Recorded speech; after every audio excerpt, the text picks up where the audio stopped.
On y va?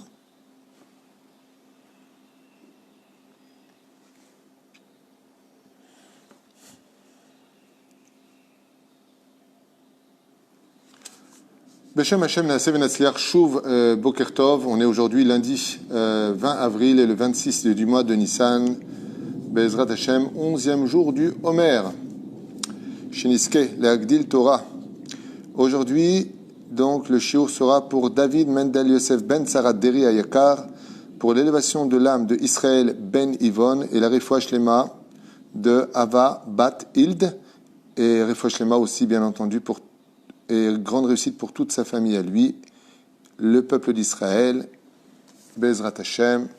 Et je profite pour ajouter une grande atzlacha pour tous nos donateurs, tous ceux qui nous soutiennent et ceux qui ne le peuvent pas non plus.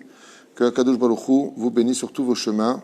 On est dans Masechet Avot, Be'ezrat Hashem, pour le deuxième shiur d'aujourd'hui. Je rappelle que ce soir, il y aura encore un shiur avec l'aide d'Hashem sur le Sod HaChashmal. Donc on fera une moyenne de 4 shiurim. Et là, on va étudier un petit peu des notions sur la Emouna, puisque nous sommes arrivés à la 7e Mishnah du premier chapitre de Masechet Avot. Alors ce soir, il y aura 2 shiurim, me dit ma femme, un sur le Sod HaChashmal et un sur la Emouna. D'accord? Blineder. Mais là aussi, on va parler un peu de la Emouna. On a parlé un peu tout à l'heure de la Emouna. Alors on parle de la Emouna, on reparlera de la Emouna. La Emouna, on en a besoin tous les jours comme d'une nourriture ou comme de l'eau. Parce que la Emouna, c'est la seule et unique chose, le seul remède qui nous permet de tenir pendant ces 2000 ans d'attente de toutes ces pogroms, nos peines, tous ces problèmes financiers, problèmes de shlom bayit, problèmes éducatifs et autres. La reine, Be'ezrat Hashem, on a besoin d'Emouna et on refera pour la 1000e fois un cours sur la Emouna avec l'aide d'Hashem, qu'on puisse tenir, parce qu'il n'y a que la Emouna qui nous tient. Nitai ha'arbeli, Omer. Qu'est-ce que vient nous enseigner Nitai ha'arbeli alav shalom, qui faisait partie de l'époque des Zugot, c'est juste avant l'époque des Tanaïm. Arhek mishachen ra.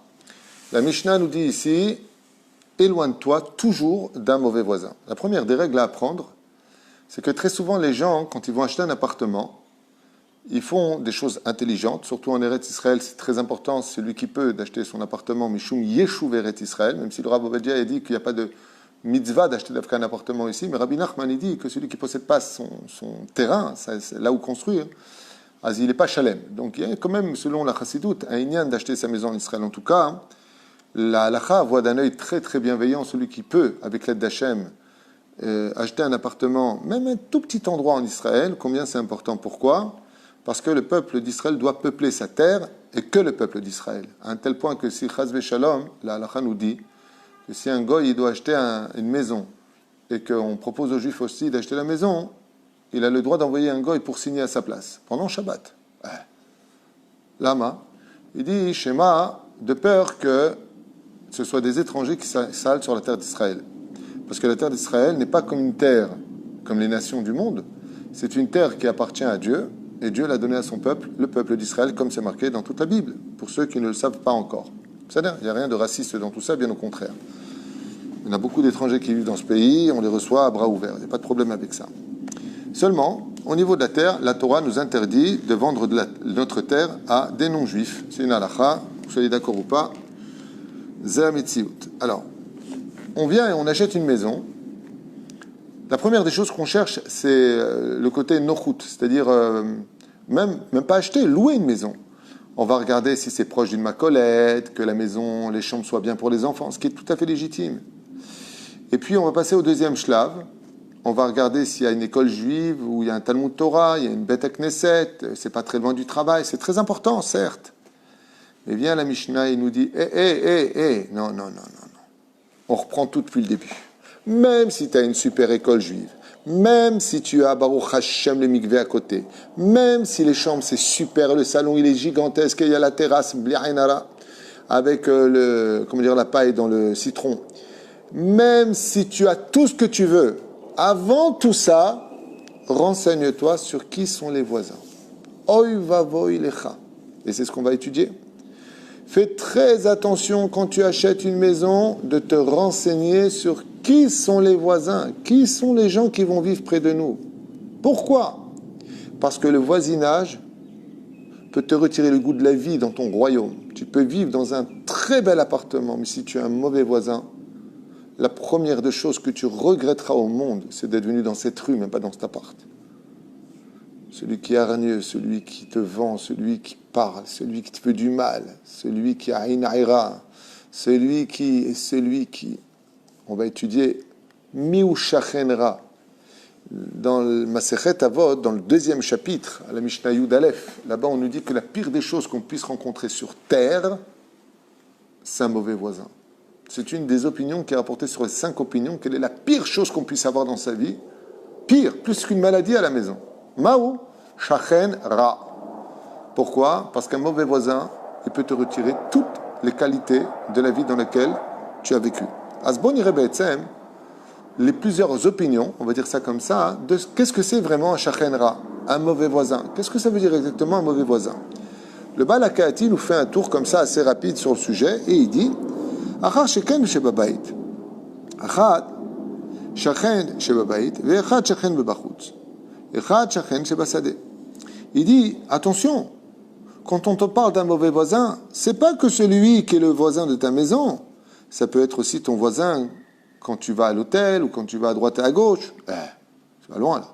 Il dit Oufren basadeh. Basadeh, c'est dans les champs. C'est-à-dire même le voisin, la boutique qui est à côté de toi, vérifie bien. Renseigne-toi que ce soit des gens de bonne réputation, des gens avec une bonne rumeur, des gens bien. Pas des gens de la mafia, pas des gens qui sont du chouka à fort, comme on dit en hébreu, pas des gens de mauvaise fréquentation, pas des gens qui volent, des gens qui arnaquent, des gens qui font du mal. Comme c'est marqué dans Avod et Rabbi Nathan. L'ozobilvad, pas simplement cela, chez l'autre Berimo, pas simplement on te demande de ne pas être son ami, que chez l'autre il m'a afin de t'éviter d'apprendre ses mauvaises actions, bien sûr. Pas, on te dit, pas simplement, ok, moi j'ai un mauvais voisin, il va dire le mec, mais je ne fréquente pas. Donc à Kol Besséder. On lui dit non, vérifie bien ça. Et si tu veux me poser la question en disant, jusqu'où c'est pas bien d'avoir un mauvais voisin, alors pose-toi la question. Quand Rivka était enceinte avec Yaakov et avec son frère Esav, pourquoi est-ce que Yaakov il voulait sortir du ventre de sa mère? Il voulait, quand il voyait une maison d'études, il voulait sortir pour aller étudier la Torah. Mais le Zohar et la Gemara nous ont-ils pas appris que l'enfant dans le ventre de sa mère, il apprend la Torah? Alors qu'est-ce que tu as besoin de sortir au Beth Midrash pour vouloir étudier la Torah Yaakov, alors que dans le ventre de ta mère, l'ange Gabriel t'apprend la Torah? Je ne comprends pas. Réponse, c'est pas pour aller étudier au Beth Midrash qu'il voulait sortir. Bien sûr qu'il voulait étudier la Torah, mais d'étudier la Torah en ayant comme voisin Esav, il vient ici, il nous dit non. À quel point il faut s'en éloigner? Au point qu'un embryon est prêt à quitter le ventre de sa mère pour aller étudier la Torah ailleurs. C'est-à-dire déménage, va-t'en, ne reste pas à côté d'un mauvais voisin. Chez l'autre, il dit bien sûr, on ne va pas parler de celui qui va le fréquenter. Pourquoi? Parce qu'à force de fréquenter ton voisin, tu finirais par apprendre de ses mauvaises actions, de sa façon de parler. Et là, même si on te parle de hardout, l'importance de ve'avta l'iracha kamocha, on ne te demande pas de le détester. Mais par contre, on te demande de t'éloigner. Il y a des gens qui ont une relation toxique dans vos vies privées, avec votre couple, avec toutes sortes de... avec toutes sortes de mises en garde. On ne te demande pas de haïr le juif, même si c'est ton voisin. Mais tu as une mitzvah de t'éloigner des gens. Pas de les critiquer. Ni tu les critiques, ni tu les haïs. Agnoa votera, aval, comme on ne s'entend pas, comme pour moi, il ne faut pas lui dire à lui, le pauvre.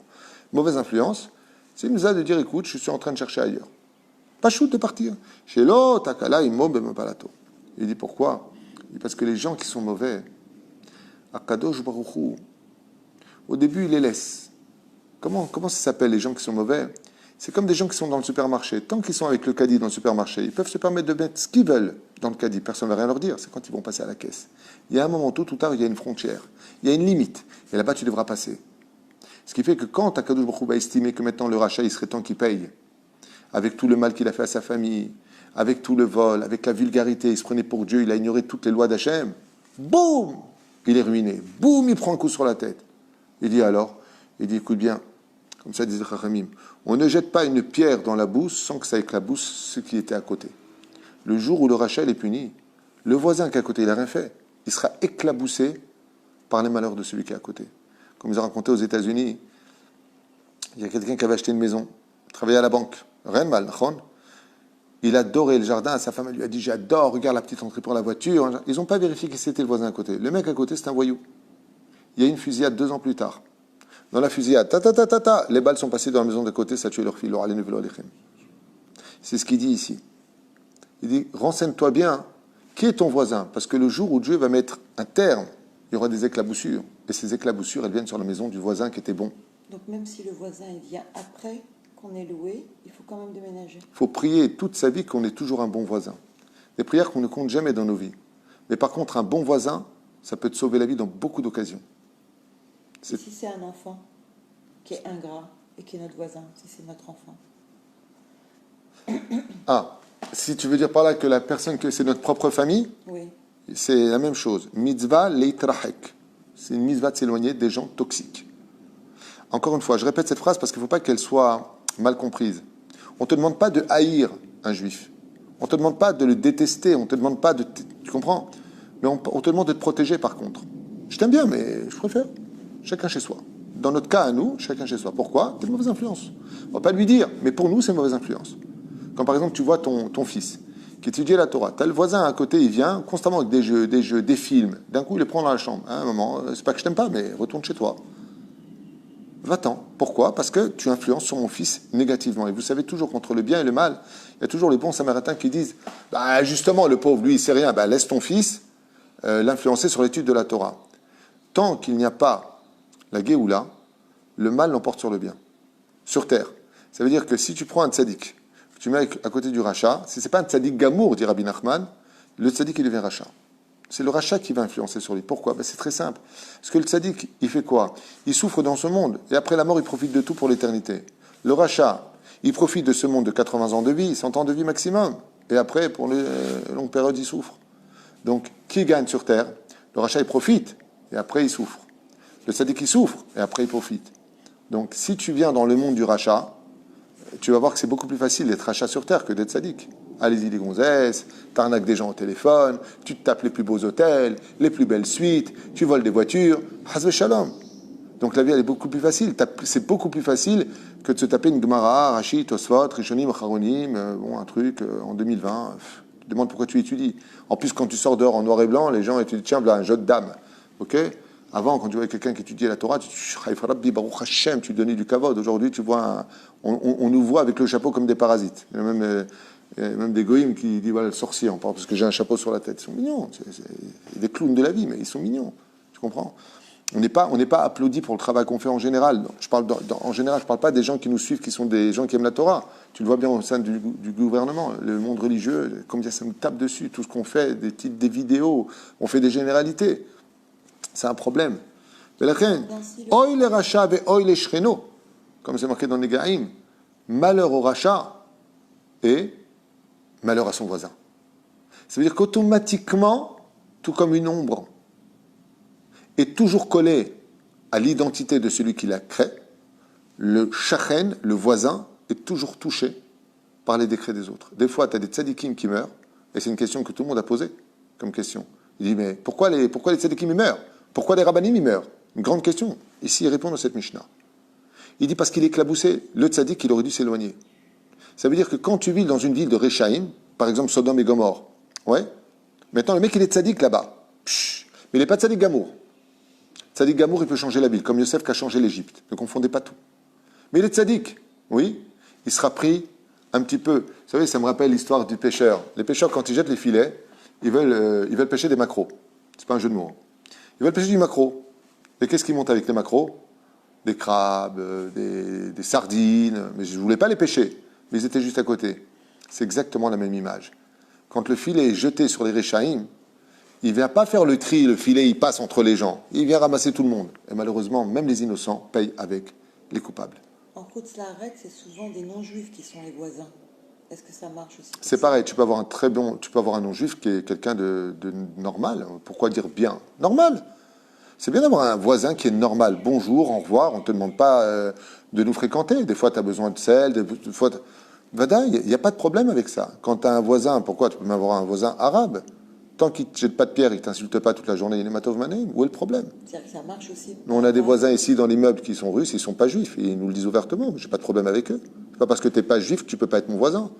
Mais par contre, je vais faire attention à l'éducation de mes enfants, parce que nous, on a une façon de vivre, parce que nous sommes juifs, parce que Dieu nous a donné les lois et il faut les respecter. Mais comme tu le sais très bien, quand j'arrive avec mes sacs, d'ailleurs, une fois, je vous raconte une anecdote, j'étais en bas dans le parking et j'arrivais avec des sacs de course et la Russe, il y avait une Russe qui n'est pas juive, elle a même une croix sur elle, me tient la porte. Alors, il me dit, ah ben, ça fait plaisir de voir comme ça qu'elle te tient la porte. Et la Russe lui a répondu, oui, c'est parce que quand moi j'arrive avec mes sacs, le Rav Tuto me tient la porte. Tu comprends? Il faut avoir une bonne relation avec les gens. Il n'y a pas de problème. Est-ce que ça marche aussi si le non-juif est mauvais? Veda, qu'il soit là, pas de notion juif, non-juif. Un mauvais voisin, tu veux que je dise quelque chose, ça peut être je vais être très dur dans mes mots et n'en profitez pas pour le dire ou couper la séance. Les gens qui adorent prendre, tu sais ce qu'ils veulent faire passer. Un mauvais voisin, tu sais c'est quoi? La Gemara dans Masechet Brachot, Bedav Zayin, si je me rappelle bien, nous dit un mauvais voisin, c'est celui qui a une synagogue et qui ne va pas prier là-bas. C'est-à-dire le mec, il est religieux, il fait Shacharit Mincha Arvit, il étudie chez lui, il a une synagogue, il n'y va pas. Ça s'appelle éloigne-toi de lui. Ça s'appelle un mauvais voisin. C'est ça? Ah oui. Commentaire de qui? Gemara, Masechet, Brachot, Davzaïn, si je me rappelle bien. C'est ça? Mi ou shachenra, mi sheshbo, vet knesset beiro, ve eneno olech litpalel. Celui qui a une synagogue dans sa ville, il ne va pas prier. Ça s'appelle éloigne-toi de ces gens-là. C'est-à-dire, ils ne considèrent même pas Dieu. Pourtant, ils prient chez eux, ils sont bien. Je ne parle pas du confinement où il y a des gens qui préfèrent prier que de prier dans la rue et ainsi de suite. Je ne parle pas de ça, ne confondez pas tout. Ve'al titraber al racha. Donc maintenant qu'on a quitté le mauvais voisin, je vous donne un petit exemple. On va rentrer un peu dans le sod avant d'avancer dans ce texte, très important. Un mauvais voisin, le mec qui regarde des choses interdites, il fait zera levatala, qui est considéré comme le pire péché du monde. Qu'est-ce qu'il attire automatiquement chez lui? Des démons. Des démons. Donc, il va créer une brèche entre les mondes parallèles du monde des esprits négatifs. À cause de Zera Levatala, c'est une brèche qui ouvre. Oui? Ou des gens qui parlent tout le temps des uns et des autres. Ils vont ouvrir des brèches. Ces démons vont rentrer et leur rendre leur esprit un petit peu débile. Ils vont perdre l'objectivité de la vie, le raisonnement de la vie, jusqu'à un tel point, dit le Ramchal, de justifier leur avérote. Oui? Mais les démons, quand ils percent les mondes parallèles, ils vont dans sa maison, mais ils vont aussi dans la maison d'à côté. D'où est-ce qu'on apprend ça? C'est marqué dans le Shulchan Aruch. Quand une personne, elle mourait, qu'est-ce qu'on faisait des eaux? Par contre, il y a les eaux dans les marmites, dans les bassines. Qu'est-ce qu'on fait? On les jette tout de suite. Pourquoi? Parce qu'on dit que l'ange de la mort, il nettoie son couteau plein de sang parce qu'il vient de retirer la vie d'une personne dans l'eau. Juste de qui? Quelle eau? De tous les voisins. Et une mahloquette à savoir dans le Shulchan Aruch, Minagim, est-ce qu'on parle que des maisons qui étaient juste autour, des maisons au 2e degré, 3e degré, 4e degré? Il y en a qui disent toute la shrouna, tout le quartier doit jeter son eau. Regarde les opinions. Et pourtant, c'est l'ange de la mort qui est venu à une adresse, mais ça a éclaboussé tout autour. Parce qu'on est tous garants les uns des autres. Ce qui fait que des fois, ça ne va pas dans nos maisons et on ne comprend pas pourquoi. La réponse dit Rabbi Nachman derech Hagar. Le problème, c'est parce que ce n'est pas toi le problème. C'est parce que dans 2 maisons à côté, juste à côté, ils n'arrêtent pas de se maudire. Et leur malédiction a fait une telle pollution dans l'atmosphère que maintenant, c'est toi qui la respires. Ça va très loin. Rabbi Nachman, il va plus loin que ça encore. Ben, où il dit, fais attention quand tu passes dans un endroit où il n'y a pas eu juste avant des Réchaïm. Ne respire pas là-bas. Il dit pourquoi? Il dit parce que, imagine comme ça, que tu passes dans un endroit où juste avant, il y a quelqu'un qui a dit un mot très mal élevé. Tu passes à cet endroit-là, lui, quand il a dit le mot, il n'a pas vu. Il n'a pas vu le mot. Pour lui, il a dit une parole. Tu vois pas ce qu'il a dit. Ah, tu connais ce côté. Tu vois pas ce que j'ai dit. Ah, teubé. Ok, les gens ne comprennent rien. Non, mais c'est pas parce que tu comprends rien que ça n'existe pas. Tu as dit une mauvaise parole, ça s'appelle nivoulpé. Le Mashiach ne viendra pas tant qu'il y aura des gens vulgaires. C'est marqué dans la Gemara de Sanhedrin. D'accord? Rabben ou Nachman ben Brest l'avait dit. Quand cette personne, elle dit une mauvaise parole, elle va créer un nuage noir. Ce nuage noir, il reste dans l'atmosphère comme un virus. Rabben où il dit, prie que quand tu vas sur le chemin, si tu sais, bon, tu ne sais pas, tu ne sais pas, mais si tu sais, là-bas, ne respire pas. Parce que si tu respires, tu vas avaler cette substance noire de cette vulgarité, que quand tu vas arriver chez toi, tu vas la ressortir, comme un éternuement. Ce qui fait que tu ne vas pas comprendre pourquoi tu vas crier à la maison, vous commencez à me faire, tu vas t'écouter une grosse, alors que ce n'est pas ta façon de parler. Et le mec, il dit, mais qu'est-ce qui t'arrive? Comme ça, tu parles, ça est un religieux, et tu fais la morale aux autres. Rabbi Nachman, il te dit, mais tu n'as rien compris. Lui, c'est parce qu'il parlait aux toilettes, par exemple, ou Tout simplement parce qu'il a respiré dans un endroit où il ne fallait pas aller. C'est pour ça que Rabbeinu nous met en garde, ne fréquente pas des endroits qui ne sont pas fréquentables. Parce qu'en allant sur place, il faut savoir qu'une personne qui était pieuse, je ne veux pas loin, ouais, qui fréquente des endroits où il n'aurait pas dû aller, il fait ses vacances là, il n'aurait pas dû aller là-bas, ouais, il revient, il perd le cheshek d'étudier la Torah. Il perd l'envie, l'amour de l'étude de la Torah. Et il ne sait pas pourquoi. Et il dit, allô Rav, je ne sais pas ce que j'ai plus envie de rien. Rabbi Nachman, il répond à ça psychologiquement. Où est-ce que tu étais juste avant? Où est-ce que tu es parti? Qu'est-ce que tu as vu? Shkoun, dis-moi d'où tu viens, je t'expliquerai pourquoi tu vas là-bas. Péroucha d'abord que l'influence du voisinage est très grave et surtout à prendre en compte. À prendre en compte, mais on ne peut pas faire non plus une enquête au point de devenir fou, quoi. Quand tu achètes une maison, tu fais une enquête sur la tuyauterie, tu fais une enquête sur si tu peux faire les travaux à droite et à gauche, est-ce que je peux rajouter une pièce? Ça tu peux et le voisin tu peux pas. Oui, non, c'est sûr. Il faut se renseigner. C'est pas difficile. Il faut vraiment se renseigner sur les voisins. Très important d'avoir une très bonne relation avec les voisins. Très important, autant plutôt que la famille. Il faut savoir que le voisinage, c'est énorme. Il faut déjà être un exemple. Quand, par exemple, tu sais que tu peux partir et que tu as ton voisin, il a les clés, par exemple, c'est à quoi que ce soit à la maison, et que c'est des vrais amis. C'est des gens, pas des amis, mais c'est des gens bien. C'est des gens qui sont normaux. Moi, j'appelle ça des gens normaux. Quelqu'un, pour moi, de bien, de rempli de chesed, moi, j'appelle ça quelqu'un de normal. Si ce n'était pas le cas, il a un problème. Problème de mal vécu, mal de vivre, ce que tu veux. Aval, comment je trouve. Il faut donner l'exemple. Aux États-Unis, quand il y a un nouveau voisin qui vient, il leur amène un gâteau, il leur donne. Aux États-Unis, c'est cette forme. Mais le problème qu'il y a, c'est qu'aux États-Unis, sans vouloir dire du mal des Américains, c'est que très souvent, quand ils amènent des gâteaux et autres, c'est pour voir qu'est-ce qu'ils ont. Il y a aussi ça. Je te le dis parce qu'ils me l'ont dit. Ils se méfient énormément aux États-Unis du voisinage. Mais de l'autre côté, comme me l'avait dit à Los Angeles, les voisins, hello.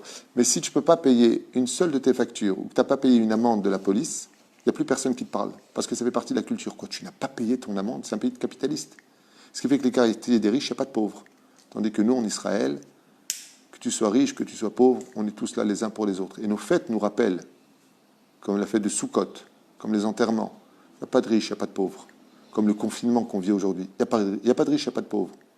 On est tous dans le même et unique lieu. On est tous égaux. Et la Mishnah continue et nous dit Al titraber la racha vafilu la Torah, et ne te lis jamais d'un miché avec un racha vafilu la Torah chez kol hamedabek bereshaim, car tout celui qui fréquente des reshaim dans ce monde, je ne parle pas du Rav maintenant qui va faire des séminaires. Le Rabbi Zacher Tzadik Kadosh Ibracha surtout Yegan Alenu, il avait le roi HaKodesh, on le sait tous, d'accord. Quand il savait qu'il fallait aller dans un endroit qui était plus ou moins dangereux pour les yeux et autres, il appelait des personnes précises. Il les bénissait pour ne pas qu'ils tombent. Mais il savait à qui il avait affaire. Quand ton rave, il te dit, toi, tu peux y aller, mais n'y va jamais toi-même. Combien on a entendu des gens qui ont décidé, au nom de la chassidoute, d'aller en boîte de nuit. Il y en a d'ailleurs qui est très connu pour ça. C'était un rave. Il a décidé de descendre dans les boîtes de nuit pour faire tchouva aux autres. Bassof lui-même, il est tombé. Très connu. Maintenant, on me dira, d'accord, il fréquente les Rechaïm, mais même s'il ne fait pas comme leurs actions, Notel, Sacha, Kaotse Bahem, Machal et Madavardome, les Nichnas, les bêtes à Bourski, Afal Picheno, la Karkloum, mais comme Reach, Kalat, Veotzimo. Il dit pourquoi? Alors c'est très mignon comme philosophie. Il dit parce que les Rechaïm sentent mauvais. Quand un rachat, il est rachat, alors vous ne sentez pas, mais son âme pue. Et cette odeur, elle est nauséabonde. Ce qui fait que les anges, quand ils le voient, disent « Qu'est-ce qui pue, lui? Qu'est-ce qui pue ?» Son âme sent mauvais. Ce n'est pas une odeur que nous, on peut sentir. Mais par contre, l'âme de celui qui est à côté, celui qui le fréquente, à quoi ça ressemble? Il dit, c'est comme quelqu'un qui rentre dans une tannerie. Vous savez que ça sent très mauvais, les peaux. Ouais. Et quand tu ressors, qu'est-ce que tu sens? Tu sens l'animal. Et pourtant, tu ne l'as pas mis sur toi. Il te dit, le fait de fréquenter des gens qui sont vulgaires, des gens qui sont mauvais, des gens qui sont rachats, oui, que tu le veuilles ou pas, tu finiras par sentir ses propres odeurs. Ça va déteindre sur toi. Donc, faire attention, non seulement aux mauvais voisins, mais de ne pas fréquenter non plus des gens qui ne sont pas fréquentables. Une fois de plus, qu'est-ce que tu ferais de Ve'afta l'eracha kamocha? Ou qu'est-ce que tu ferais pour les ramener à la Torah? Réponse, Pour cela, il y a des guerriers, il y a ce qu'on appelle les chassidim. Il y a des gens qui sont formatés, qui sont formés plutôt pour ce genre de choses. Mais pas tout le monde peut. En général, quand on fréquente un rachat, on finit par devenir soi-même rachat. C'est pour cela que quand Korach est venu voir Moshe, sa première inquiétude, ça a été de s'éloigner de lui comme un virus. Il a dit à Hachem, je t'en supplie Hachem, éloigne-moi de lui. Je ne veux pas être à côté de lui. Pourquoi? Je ne veux pas sentir mauvais. Et qu'est-ce qui atténue les mauvaises odeurs? La terre. Vativla arrête cette pia, vativla otam. Vatiftah arrête cette pia, la terre a ouvert sa bouche, elle l'a avalée. Pourquoi? Pourquoi elle a besoin de l'avaler? Quand un corps sent mauvais, il dégage une mauvaise odeur. Qu'est-ce qui peut atténuer cette odeur? Le fait de l'enterrer. La reine Korach a été enterrée parce qu'il a senti mauvais dans sa richout, dans son comportement vis-à-vis de Moshe. Et pour finir cette Mishnah, un lien avec la Emouna, Ve'al tityaesh mina pour anut, et ne te décourage jamais des mauvais décrets. Qu'est-ce que ça veut dire? Est-ce que ça prend dans les deux sens? Oui. D'un côté, celui qui vit des malheurs, on lui dit Al tityaesh, ne te décourage pas. Pourquoi? Parce que tôt ou tard, ça va finir. Donc, ne perds pas espoir, et surtout ne porte pas atteinte à ta vie, ne te suicide pas, surtout pas, ne laisse pas tomber ta Torah, ne laisse pas tomber ta Emouna, ne laisse rien tomber. Pourquoi? Parce que c'est une sha'at mifran, c'est-à-dire que Dieu te met en examen. La reine, al tityaesh, ne te décourage jamais des épreuves qui te sont proposées. De l'autre côté, quand tu vois des gens, puisqu'on parle de Rechaïm juste avant, du mauvais voisin, quand tu vois des gens qui réussissent tout dans la vie, tu dis, mais je ne comprends pas, Hachem, tu ne fais pas justice. Il y a Rabbi, il n'y a que les religieux qui meurent, il n'y a que les gens qui sont pauvres, il n'y a que ceux qui écoutent ta voix qui sont en train de crever, et tous les autres qui ne font pas ta volonté, ils réussissent dans tout. Tu deviens fou, Nachon. Et là, il nous dit comme ça, le Rav, le Balakati, il dit, je vois que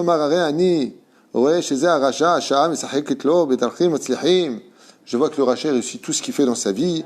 Lui, il tombe pas malade, lui, il n'a pas de problème, lui, il a toujours un travail, et nous qui prélevions le maaser, et on faisait Shabbat, le source de bénédiction, il dit, non,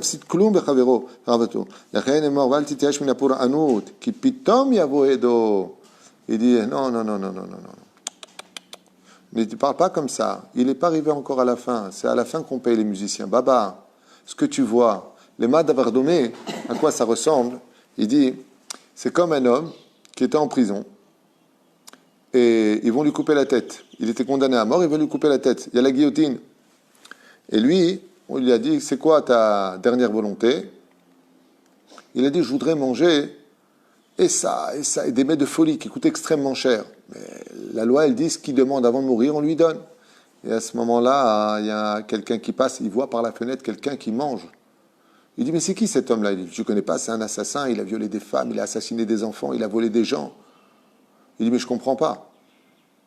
Chez Maxime, ils sont en train de lui servir des plats de ouf.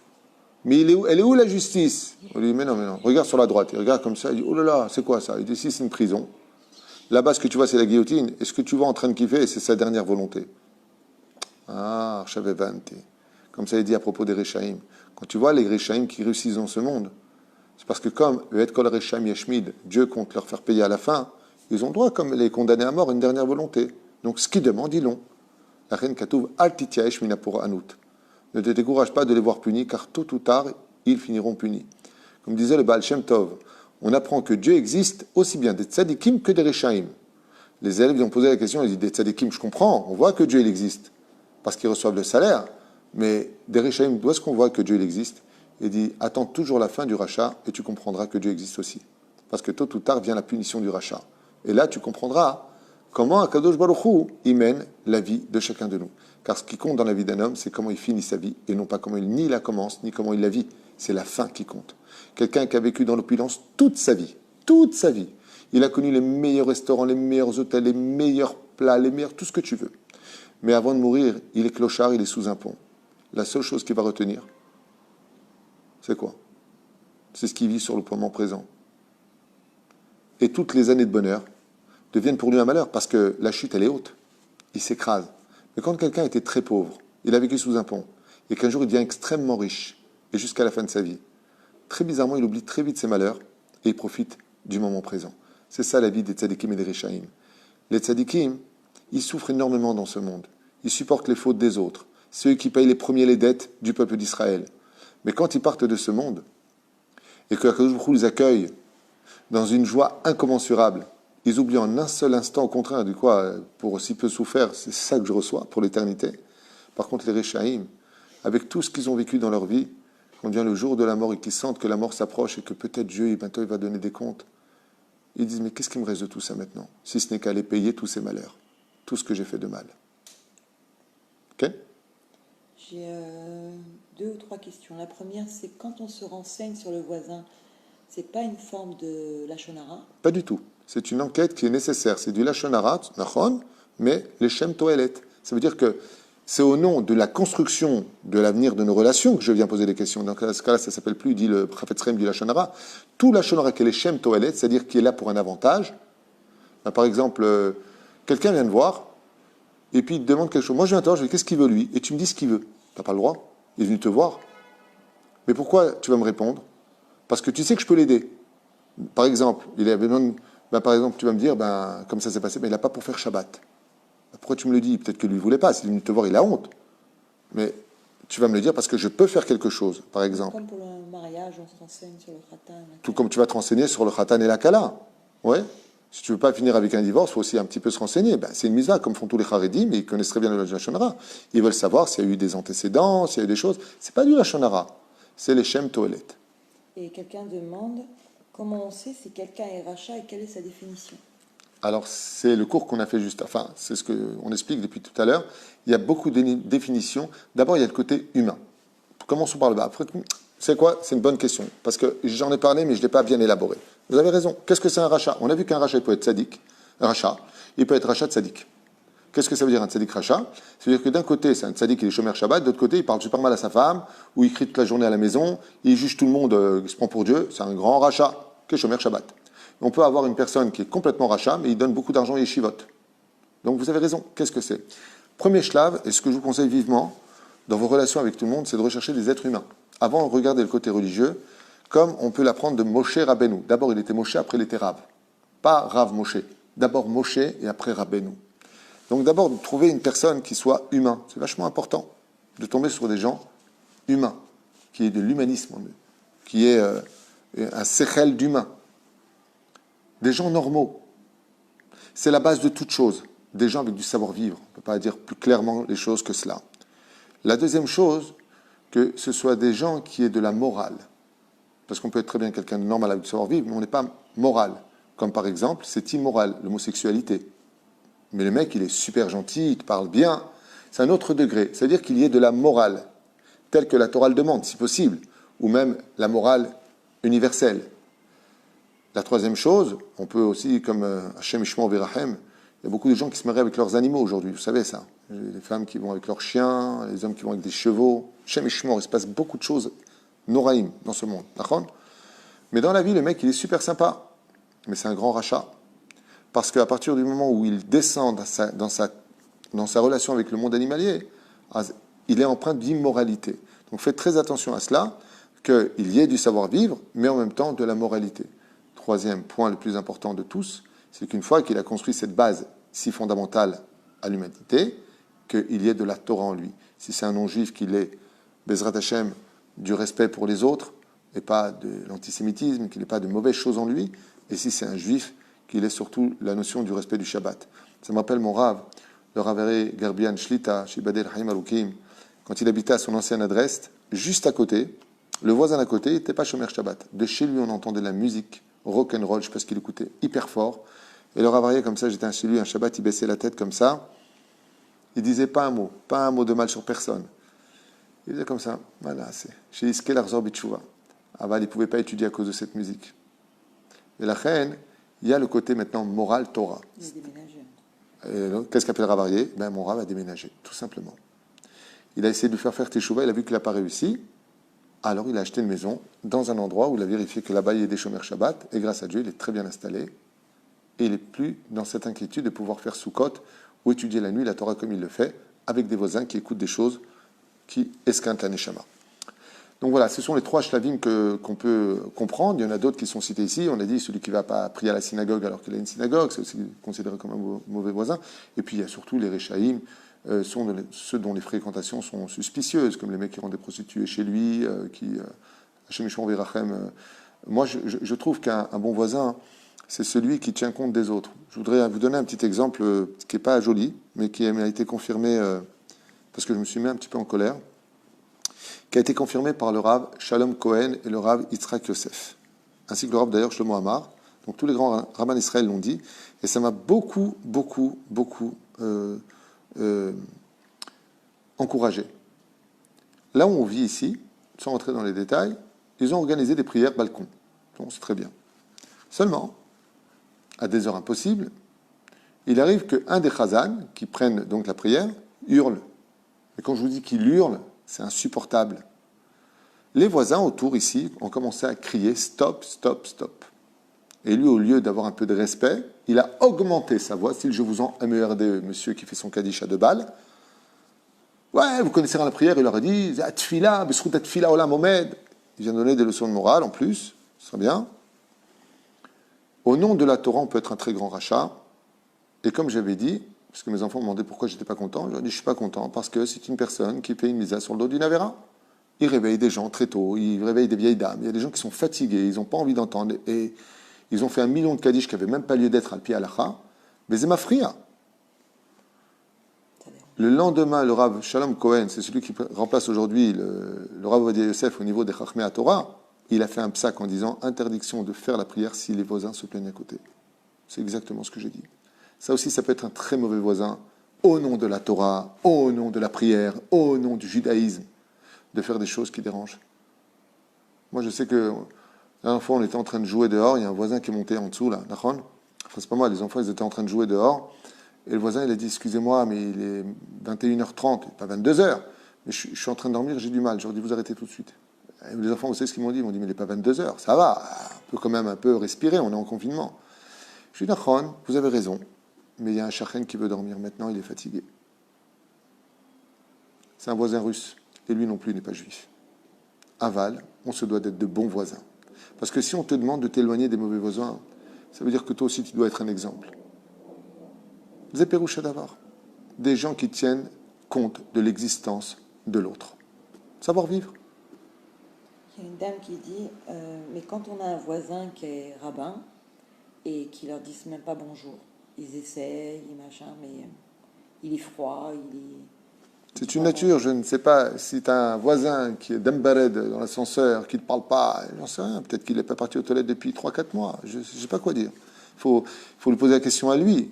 Je ne sais pas, peut-être que lui maintenant il ne parle pas parce qu'il est en Tanit Dibour, le pauvre, c'est un tzadik gamour. Anilo Yodéa. Je ne peux pas répondre à cela. Moi, ce que je sais, c'est que mon Rav, le Rav Garbian, tous les rabbinim normaux que j'ai fréquentés, ils disent bonjour à tout le monde. Et la Gemara nous dit, alors là, Madame Yagdim Shalom Penechavero. À jamais, c'est un enseignement de Rabbi Yochanan ben Zakkai dans la Gemara qui dit à tout jamais, un homme doit toujours devancer le shalom, c'est très important de dire le shalom. Maintenant, il y a peut-être quelque chose contre vous, peut-être qu'il est amoureux de vous, j'en sais rien. Pas la question. C'est mignon, c'est une blague. Okay. C'est mignon. J'en sais rien. Je ne sais pas pourquoi. Si j'avais sa réponse à lui, alors je vous aurais dit, il est bécédaire ou pas, éventuellement selon la Torah. Mais comme il n'est pas là pour se défendre en disant pourquoi il ne vous dit pas bonjour, je ne peux rien dire. Ce qui est sûr et certain, c'est que s'il n'y avait aucune raison, ben, c'est quelqu'un, peut-être que ça me rappelle Rabbi Yoshua ben Perachia. Vous savez, il y a des gens qui sont tellement pieux qui voient ni autour d'eux ni qui est là. Ils sont constamment dans leur étude. Des fois même, ça nous arrive quand je parle avec, enfin quand ma femme me parle, elle me dit oh, je suis pas là. Ça arrive, ça veut pas dire que je manque de respect, ça veut dire que je suis pas là. C'est là. Tov, ki pitom yavo edo ve'abed hu vechol amithabrim imo, comme ça il explique le Shabbat. Donc, mon Renoir Rav Mibartenora, il dit attention, quand tu vois des gens qui ne sont pas dans la Torah des mitzvot, ne crois pas un seul instant qu'ils ne le paieront pas. Al tityaesh minapur anut, ne te décourage pas de les voir tomber, car leur chute, en réalité, a déjà commencé le jour de leur ascension. Ça veut dire quoi? Il dit je vais t'expliquer. Quand quelqu'un, à Kadosh Baruch Hu, il veut le faire perdre, il veut le pousser, il va le faire monter d'abord très haut. Et toi, qu'est-ce que tu dis? Je ne comprends pas. Lui, les rachats, regarde comment il s'élève, regarde comment. Il dit, mais je t'explique. Parce que si Dieu il le pousse d'1 mètre, ben, il va tomber sur ses jambes. S'il le pousse de 10 mètres, il va se casser les jambes. Mais s'il le pousse de 100 mètres, il va s'écraser. Donc des fois, qu'est-ce qu'il fait? Il donne une grande réussite. Boum! Pour que la chute soit mortelle. La reine Al Tityaesh Minapur Anut. Ne vous découragez pas, mesdames et messieurs, qui vouliez un cours de Bezrat Hashem de Moussar, parce qu'il n'y a pas eu Mashiach, parce que ça ne va pas, surtout ne descendez pas de niveau, ne vous découragez pas de pratiquer la Torah et les mitzvot, le salaire est là, et Akadosh Baruch Hu voit tout, et il sait tout. Et chez lui, Hashem Rua Elokim, tout est justice. Peut-être qu'il manquait encore, pour vous, vous avez sauvé vos vies, mais peut-être pas vos enfants, vos frères, vos sœurs. Donc qui va payer pour eux leur place pour la Géoula? Peut-être que c'est vous, peut-être qu'il y a encore des souffrances à cause de ça, je ne sais pas. Mais ce que je sais, c'est que tout ce que fait Dieu, c'est pour le bien. Et c'est pour ça qu'une personne, il dit ici, elle doit être toute sa vie en inquiétude par rapport à cela, de ne pas prendre les choses pour un acquis. Aujourd'hui tu as, demain tu ne sais pas si tu auras. Aujourd'hui tu n'as pas. Pourquoi tu t'inquiètes? Parce que demain tu auras. Ainsi nous dit ici le Baruch Hashem Balakati à propos de cette Mishnah extraordinaire que nous avons étudiée ensemble sur ces 3 points.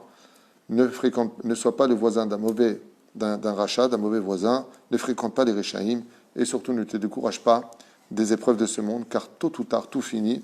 Et Bezrat Hashem, tout cela pour te donner du mérite. Et si tu sens un silence qui n'en finit pas dans ta vie, avec où est Dieu, qu'est-ce qui fait Dieu, pourquoi il ne nous répond pas, alors sachez que c'est pendant l'examen que le professeur se promène le plus proche des élèves, mais dans un silence absolu. Pourquoi? Pour voir combien on va les noter pour la Géoula finale. Kol Touf.